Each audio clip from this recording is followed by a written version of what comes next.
Hello and welcome. In this video, I'll show you how to create and set up your Facebook Business Manager account. Before you start advertising on Facebook, you're going to need two things. First is a Facebook personal account, and that's a given. But the next part is a Facebook Business Manager account. So after you've set up your Facebook personal account, or you already have it, next go on to business.facebook.com and let's get started. First, click on Create Account, and then there'll be a pop-up which says Create your Business Manager account.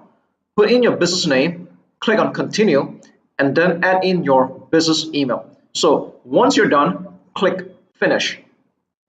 After that, you'll be brought to your Facebook Business Manager dashboard, and in this section, there are a couple of things which you need to fill up.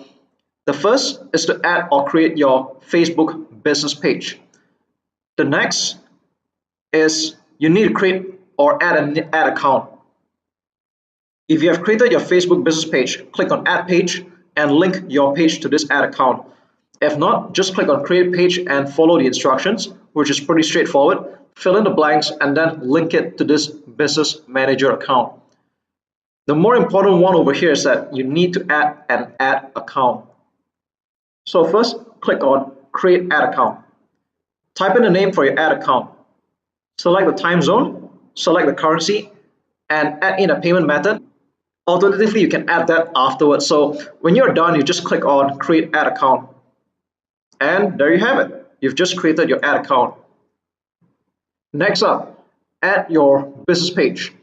Over here, click on Add Page and type in the name of your page and you're done. You've just successfully linked your Facebook page with your Facebook Business Manager account. So next, in order to start advertising, you need to set up your payment method. And in order to do that, click on Business Settings and under Payments, add in your payment method. It could be credit card or PayPal, and then you're good to go. So I'll continue in the next video and I'm going to show you how to create your first Facebook ad.